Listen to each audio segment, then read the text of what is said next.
Hi Charles, it's Mike. Right, this is some of the, oh, bloody hell. This is the leaks.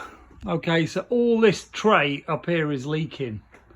Okay, you can see here, all this is saturated with bloody water. It's now starting to come in. This didn't leak till he went on the roof. This is actually new. There was no leak here at all, so I don't know what he's done, but that is now soaking. The other problem, the big problem, is my toolbox, which I'm constantly having to dry. This is some of the water. There's a full jug out there.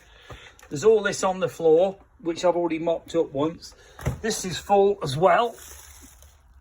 Right, there's that much water was in this one as well, which is now in a jug here to be emptied. Now, I'm not being funny, this guy has done this 3 or 4 times and it's still leaking. You need to seriously get someone who knows what they're bloody doing. It's ridiculous. In this day and age, there's also 3 leaks upstairs. But this is how much water was in the top one. Now, if you can get this sorted, you really need to, because we've paid the rent, you know, we're a tenant and we have got rights. And my tools go rusty. You're not looking a couple of quid. That toolbox is over 1,500 quid without the tools in it. And that's starting to get wet.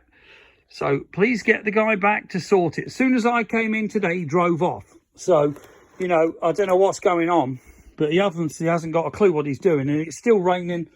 It was still dripping today, as you can see. Okay, thank you.